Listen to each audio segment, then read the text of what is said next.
नमस्कार दोस्तों, class 9th chapter 1.3 तवजाक विधि से भाग दीजिए। वैदिक गणित कर रहे हैं हम। वैदिक गणित के अंदर अब हम दवजाक विधि की बात करेंगे। अब दवजाक विधि में देखिए क्या होता है। हम सबसे पहले ऐसे दो बॉक्स बनाएंगे जिसके अंदर हम मान लिखेंगे। सबसे पहले क्या होता है इसमें जो हम मान लिखते हैं,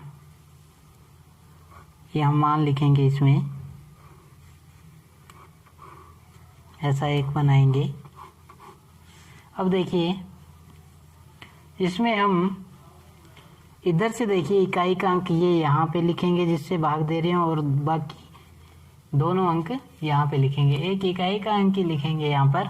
अब इसमें देखिए इसके अंदर क्या है कि इधर से जो पहला अंक है उसको तो यहाँ पे लिख देंगे और बाकी सबको इस तरीके से दूर दूर लिख देंगे। ये हमने लिख दिया है। अब इसके अंदर क्या करें, अब ये 11 और 2, 11 तो है मुख्यांक और 2 है दवजांक। 11 है मुख्यांक और 2 है दवजांक। अब देखिए हमने 11 के ऊपर सर्किल क्यों बनाया है। वो इसलिए बनाया है कि इससे हम भाग देने वाले हैं, ताकि हमें याद रहे कि हम किस संख्या से भाग देंगे। अब इसके अंदर सबसे महत्वपूर्ण बात यह है कि हम जितनी बार भी हम भाग देंगे, जो मान आएगा भागफल उसको यहाँ पर लिखेंगे, और जब यहाँ पे लिखा जाएगा तो वो भाग का अंत हो जाएगा, तो यानी कि वो शेषफल होगा। अब इसमें सबसे पहले इससे भाग देंगे। 4 तो नहीं, इसलिए हमने 2 संख्या ले ली 45। तो कहाँ तक जाएगा भाग? 4 तक। 11 का 4 से भाग दिया तो 44। 44 तो देखिए 45 में से 44, यानी कि जब हमने भाग दिया तो कितना शेष बचा? 11 चौके 44, 1 शेष बचा। तो 1 को यहाँ पे लिख दिया। देखिए इसके नीचे ऐसे भी लिख सकते हो आप कि लिख दिया तो कितना बन गया? 13। नया जो भागफल है वो 13 बना। अब देखिए ये शेष 13 बनाना। अब इसमें हम क्या करेंगे? 13, अब ये 4, इस 4 का गुणा ऊपर वाले 2 से करेंगे। 4 दूना 8। तो हमने जब घटाया तो कितना आएगा? 5। ये हमारा नया भाग, ये है हमारा नया भाज्य। अब इसमें भाजक भाग देंगे। देखिए 5 में जब हमने भाग दिया 11 का, तो 11 एकम 11 ज़्यादा हो गया तो 0 तक गया। तो जब 0 तक भाग गया तो 0 को तो यहाँ लिख दिया। अब देखिए 5 में से 0 घटा दिया तो कितना बचेगा? 5 ही बचेगा। तो 5 को हमने यहाँ पे लिख दिया। देखिए यहाँ पे ये संख्या खत्म हो गई, तो यहाँ पे तो हम लिख नहीं सकते, तो यहाँ पे लिख दिया। तो ये कितना आया? देखिए 52। अब ये 52 है, तो इस 52 में से किसका गुणा करके घटाएंगे? देखिए इस 0 का 2 से किया तो 0, तो कितना आएगा? 52। तो इसको हम यहाँ पे लिख देंगे 52। अब भागफल हमारा हुआ 40 और शेषफल कितना हो गया? 52। इसी तरह क्वेश्चन नंबर 14। क्वेश्चन नंबर 14 के अंदर देखिए आपको दिया है, ये संख्या दी है 1 2 3 4। हम वैसे ही करेंगे। सबसे पहले हमने क्या किया, इस वाली संख्या को तो ऊपर लिखा और इसको नीचे, इसके ऊपर गोला लगा दिया, यानी कि एक संख्या बच गई। इससे हम भाग देंगे। अब इधर से इस संख्या को यहाँ पे लिखेंगे, सबसे इकाई वाले अंक को सबसे लास्ट वाले कॉलम में। अब इसके बाद क्या करते हैं, सबको दूर दूर लिख देंगे। इसके अंदर लिख दिया। अब देखिए 1 से तो पूरा नहीं जाए क्योंकि 4 बड़ा है, तो हमने क्या है 12 लिया। अब जब हम 12 लेंगे, देखिए हमने 12 लिया तो भाग जाएगा 3 बार, 3 बार भाग जाएगा। 4 तिया 12, बचेगा कितना? 0। चलो कर लिया 12। यहाँ पे कितना बचा? 0। अब देखिए हम क्या करते हैं, भाग देने के बाद में ये जो शेष बचा उसमें से क्या घटाते हैं? इन दोनों को गुणा करके घटाते हैं। अब यहाँ पे देखिए कितना बचा? 3। 3 में से 3 का 2 से गुणा किया 6, तो 3 में से जब 6 घटाया तो माइनस में आएगा, तो माइनस में संख्या आनी नहीं चाहिए। तो हम इसको क्या करेंगे, इसको काट कर इसका पहाड़ा कहाँ तक पढ़ेंगे, 2 तक। 4 दूना 8, तो 12 में से 8 जब घटाया तो कितना बचेगा यहाँ पर 4। शेषफल कितना हुआ 4। जब 4 शेषफल हुआ तो ये कितना बन गया 43, बन गया 43। अब 43 में से कितना घटाएंगे, 2 × 2 4, 43 में से 4 घटाया तो कितना आया 39। अब ये 39 में हम भाग देंगे 4 का, नया क्या प्राप्त हो गया हमें 39। 39 में भाग दिया हमने 4 का, 4 का जब हमने भाग दिया तो कहाँ तक जाएगा 9 तक, 36, और 39 में से 36 घटाया तो 3, तो इस 3 को यहाँ लिख दिया। अब ये कितना बन गया 34। 34 में से कितना घटा देंगे, 9 का 2 से गुणा कर दो, 9 × 2 18, तो 34 का में से जब हमने 18 घटाया तो कितना बचा 16, तो ये हमारा शेषफल होगा। तो भागफल कितना आया 29 और शेषफल 16। Question number 15। क्वेश्चन नंबर 15 के अंदर क्या है, वैसे ही है दिया हुआ सब कुछ। इधर से पहली संख्या ऊपर इकाई का अंक और दूसरी संख्या, इस पर सर्किल बना दिया ताकि हमें याद रहे कि हम इसे क्या देंगे भाग। अब इधर से एक संख्या छोड़ दो, यहाँ लिख देंगे। अब क्या बचा उनको लिख दो साथ में, 8, 7 और 6। अब ये है, अब हम क्या करेंगे 8 से भाग देंगे, 8 से भाग देंगे तो 8 × 8, शेषफल बचा 1, कितना बन गया 18। उसके बाद क्या करते हैं हम, इसका गुणा इससे करते हैं। जब इसका गुणा इससे किया तो 18 में से कितना घटा दिया 7, 18 - 7, तो कितना बच गया 18 में से जब हमने 7 घटाया तो कितना बचा 11। तो एक नंबर देखिए कितना बचा 11। अब 11 में भाग देंगे हम 8 का, 11 में भाग दिया 8 का तो कितना आएगा 8 × 8, 8 × 8, तो 11 में से 8 घटाया तो कितना बचा 3, तो शेषफल कितना यहाँ पे आ जाएगा 3। देखिए ये यहाँ पे आएगा और ये यहाँ पे, तो 37 बन गया 37। अब 37 में से हम घटाएंगे, क्या घटाएंगे 1 का गुणा 7 से, 37 में से 7 घटाया तो कितना बचा 30, ये 37 बन गया। 7 × 7 -37 - 7 कितना बचा 30।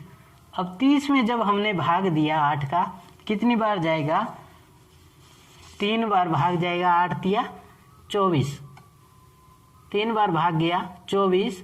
तो देखिए 30 में से घटाया 24 तो कितना बचेगा 6, कितना बचेगा 6 बचा। तो इन दोनों का देखिए कितना हो गया 66, 66 में से कितना घटाएंगे, 3 का गुणा कर दिया 7 से 21, 66 - 21 कितना बचा 5, 4, 45 बचा। अब 45 में फिर हम भाग देंगे, 45 में भाग दिया किसका 8 का, 8 का भाग दिया तो 5 बार जाएगा, 8 × 5 = 40, तो 45 में से 40 घटाया तो कितना बचा 5, तो कितना बन गया 55, इसमें बन गया 55। तो 55 में से क्या घटाएंगे, देखो शेषफल जोड़ा तो 55, अब इसको 7 का गुणा 5 से तो 35, 55 - 35 तो कितना आएगा 20, तो हमारे पास कितना आ जाएगा 20। अब ये हो गया भागफल और ये 20 शेषफल। इसी प्रकार क्वेश्चन नंबर 16 के अंदर, अब इसमें ये क्वेश्चन थोड़ा सा बड़ा होने वाला है। अब इसमें देखिए इधर से 1 अंक लिखा ऊपर और नीचे दोनों अंक लिख दिए, तो 87 तो से हम भाग देंगे और इधर से हम 1 अंक छोड़ेंगे, यहाँ लिखेंगे, बाकी को यहाँ लिख देंगे 1 0 1 5 3। अब इसमें देखिए 87, तो अब इन तीनों में भाग जाएगा 210 में, क्योंकि 21 तो बहुत छोटी संख्या है, तो हमने 3 संख्याएं ले ली, वो हो गई 210। अब 210 में हम जब भाग देंगे, तो जब हमने भाग दिया 210 में, तो अगर हम भाग देते हैं 87, 1 × 87 तो कम है, इंटू 2, 7 दूना 14, 16 और 1 17, 2 से हमने भाग दिया तो यहाँ पे 2 से भाग गया, 174 आया, 174। 174 को हम क्या करेंगे, घटाएंगे, किस में से घटाएंगे, 210 में से। जब हम इसको 210 में से घटाएंगे, हम इसको घटाएंगे 210 में से 174, तो 6 3 हमारे पास कितना आया, हमारे पास आया 36। घटाने पे कितना आया, 36, तो यहाँ पे लिखेंगे 36। तो ये देखिए कितना बन गया, 361। अब 361 बन गया, तो 361 में से घटा देंगे 18। 9 का 2 से गुणा किया तो 18। 361 में से हमने घटा दिया 18। तो जब हम घटाया है, हमने घटाया 18, तो इसमें हमारे पास बचा, हमारे पास जो बचा है वो है 343। अब देखिए 343 में फिर भाग देंगे हम 87 का। 87 का भाग दिया तो भाग देने पर 3 बार भाग दिया, 7 या 21, 8 या 24, 2 26, 4 से करेंगे 7 चौका 28, ये ज़्यादा हो जाएगा तो 3 से जाएगा, 3 से भाग दिया तो कितना आएगा, 3 से भाग देने पे आया 251। 251 जब हम घटाएंगे इसमें से 251, हमने इसमें से घटाए 251, इसमें से 251 घटाया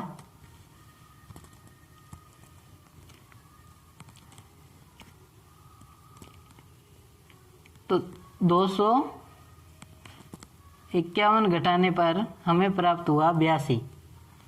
तो अब देखिए ये इस 82 को इस 5 के पास में लिखेंगे तो इन दोनों का मिलाकर कितना हो गया, 825।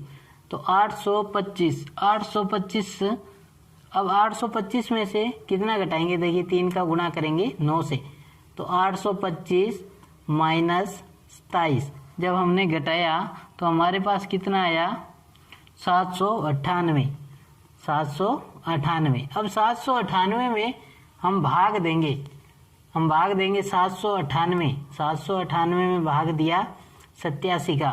तो जब हम इसमें भाग देंगे तो लगभग 8 64 9 पर जाएगा, 9 से जाएगा भागे 63, 9 8 72 और 6 78। तो 798 में से जब हमने 9 से भाग दिया 87 को तो 783 और शेष हमारे पास बचेगा 15। इस 15 को हम यहाँ लिखेंगे, शेष बचा हमारे पास 15, तो कितना बन गया, 153 बन गया। अब 153 में हम फिर माइनस करेंगे, देखिए 9 का 9 से गुणा कर दिया तो 81, तो 153 में से गुणा किया 81 घटाएंगे 2 7 72 बना 72, और इसको जब हमने यहाँ पे लिख देंगे, ये शेषफल 72 आया। तो इसको देखिए इसमें जब हमने भाग दिया 72 में तो ये 0 तक जाएगा, 87 एकम 87 तो 72 ही आएगा। तो इसको हमने यहाँ पे लिखा तो ये कितना बन गया, 722। अब 722 और जब हमने इसको गुणा करके घटाया तो भी कितना आएगा, 722। तो हमारे पास शेषफल बचा 722 और ये हमारे पास भागफल है। सूत्र परावर्त्य आधारित विधि से भाग देना है, सूत्र परावर्त्य। तो अब इसके अंदर आपको 1154 भाग देना है 103 से। अब इसके अंदर हम क्या करेंगे, इसके अंदर हमें सबसे पहले क्या है, 3 खंड बनाने पड़ते हैं। इसके अंदर हम 3 खंड बनाएंगे, 1 2 3, इस तरीके से 3 खंड बनाए हमने। अब इसमें क्या करेंगे, हम इसको क्या बोलेंगे, प्रथम खंड होता है ये प्रथम खंड, ये मध्य खंड और इसको बोलते हैं तृतीय खंड। ये 3 प्रकार के खंड होते हैं, ये 3 प्रकार के खंड हैं। अब इसमें देखिए यहाँ से इस संख्या के आधार पे 103 है तो हमने इसमें लिया आधार हमने ले लिया 100। अब यहाँ पे क्या क्या लिखते हैं वो देखिए, यहाँ पे लिखेंगे हम, पहला तो लिखेंगे भाजक, भाजक बराबर जिससे हम भाग दे रहे हैं 103, 103 से हम भाग दे रहे हैं। अब इसके बाद लिखते हैं विचलन। विचलन देखिए कि हमारे पास आधार कितना है 100, जब आधार 100 है तो विचलन कितना होगा, यानी कि घटा दो तो कितना हो जाएगा 3, तो इसको हम 0.3 लिखेंगे क्योंकि आधार में कितनी जीरो है 2। अब इसमें एक लिखते हैं हम परावर्तित अंक, परावर्तित अंक। अब जो विचलन होता है परावर्तित अंक उसका ऋणात्मक, अगर धनात्मक है तो ऋणात्मक चिन्ह हो जाएगा, ये प्लस में है तो ये माइनस में, ये माइनस में है तो ये क्या हो जाएगा प्लस में हो जाएगा। अब क्या करेंगे तृतीय खंड में, अब देखिए आधार के अंदर कितनी जीरो है 2, तो इधर से 2 अंक हम यहाँ पे लिखेंगे, बाकी 2 बचे अंक यहाँ पर लिख देंगे। अब क्या करेंगे इसके बाद हम इसको वैसे का वैसा लिख देंगे 1। अब इसका हम परिवर्तित जो अंक है परावर्तित अंक उससे गुणा करेंगे, गुणा किया तो -0 -3। अब देखो 1 में से 0 गया तो 1 आएगा, फिर इसका गुणा किया तो -0 -3। अब इसको हम हल करेंगे, देखिए 4 में से 3 गया 1, 5 -3 2, तो अब 21 तो हमारे पास क्या है भागफल, ये तो हो गया भागफल 21 और 11, 21 हमारे पास क्या होगा शेषफल। बहुत ही आसान विधि है ये है, बस हमें आधार का ध्यान रखना है, आधार क्या ले रहे हैं तो विचलन क्या आ रहा है और उसका परावर्तित अंक क्या है।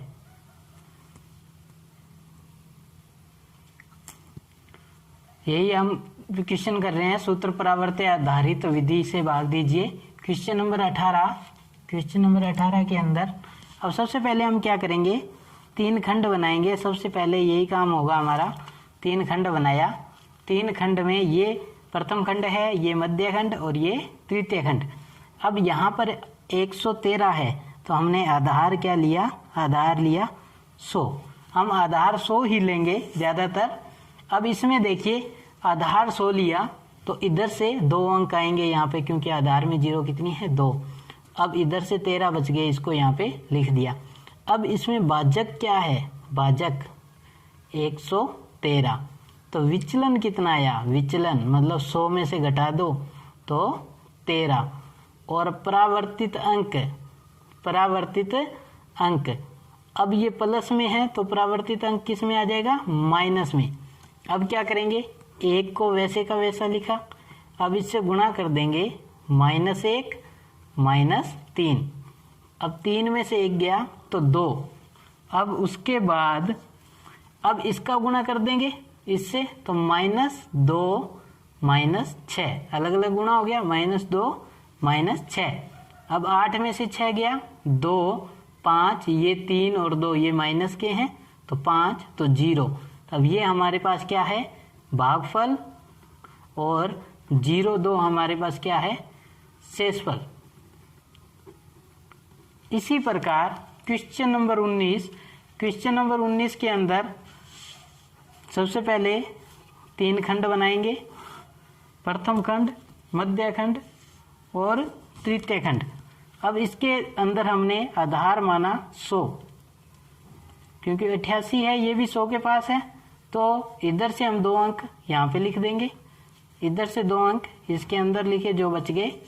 अब देखिए भाजक क्या है, भाजक बराबर 88, और विचलन क्या है, विचलन, तो विचलन इसमें अब जब हम 88 में से 100 घटाएंगे तो विचलन कितना आएगा -12, तो परावर्तित अंक कितना हो जाएगा। अब देखिए माइनस में हो तो प्लस में आता है परावर्तित अंक, और प्लस में हो तो माइनस में, तो यहाँ पे किस में आएगा प्लस में।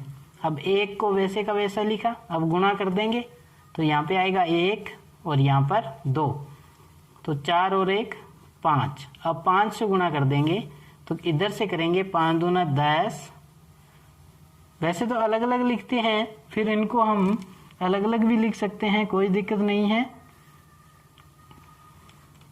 कैसे भी आप लिख सकते हो या साथ में भी आप लिख सकते हो, जैसा आप चाहो वैसा लिख सकते हो। तो इसमें लिख सकते हैं गुणा किया 6, तो यहाँ पे देखिए 2 और ये कितना बन जाएगा 112, ये भागफल आ गया। तो ये कितना है शेषफल। अब देखिए जो शेषफल है वो भाजक से बड़ा नहीं होना चाहिए, ये भी एक नियम है। तो यहाँ पे 112 है तो भाजक से तो बड़ा है, भाजक 88 है। तो हम क्या करें, तो क्या करेंगे 112 के अंदर हम 88 से भाग दे के देखेंगे। 88 से भाग दिया तो 88 एकम 88, 12 में से 8 गया 4 और 10 में से 8 गया 2। अब 24 शेषफल आ रहा है। अब देखिए जो ये +1 आया है इसको हम यहाँ जोड़ देंगे और इसमें से -24 कर देंगे। तो ये हो गया 16 भागफल और 12 में 4 गया 8 और यहाँ पे ये इसके अंदर सीधा ही कर देंगे। देखिए जब हमने भाग दिया तो कितना आया शेषफल 24, तो ये 24 हो जाएगा कि एक बार नहीं तो यहाँ पे -88 लिख के घटाते, हमने यहाँ पे सीधा कर दिया डायरेक्ट। अब ये है शेषफल और 16 है भागफल। अब इसी तरह क्वेश्चन नंबर 20 करने से पहले 3 खंड बनाए। अब इसके अंदर 123 है तो आधार हमने कितना लिया 100। अब इधर से 2 अंक यहाँ लिख देंगे और इधर से यहाँ। अब इधर से 1 अंक ऊपर लिखा और ये इसके अंदर देखिए भाजक क्या है 123 और विचलन यानी कि 123 को जब हमने घटाया 100 में से तो कितना आएगा विचलन 23 और परावर्तित अंक कितना आएगा परावर्तित अंक प्लस में तो है तो किस में आएगा माइनस में। अब 1 को वैसे ही लिख दिया, अब गुणा करेंगे इससे -2 -3 ऐसे आएगा -2 -3। अब इसके अंदर 4 में से 2 गया 2, इसको लिखा। अब 2 का फिर गुणा कर देंगे -4 और -6, तो यहाँ पे कितना आ जाएगा -6। अब -7 है ये +8, तो यहाँ से क्या बच जाएगा 1 बच जाएगा। अब इसको फिर गुणा किया तो ये कितना आएगा -2 -3, तो 5 में से 3 गया 2 और ये 0, तो हमारे पास 0 2 ये तो आया शेषफल और 121 हमारे पास क्या आ जाएगा भागफल। बहुत ही आसान विधि है ये, इस प्रकार हम ये क्वेश्चन कर सकते हैं। अगर आपको कुछ इसमें समझ में ना आया हो तो आप हमें कमेंट करके बता सकते हो। धन्यवाद।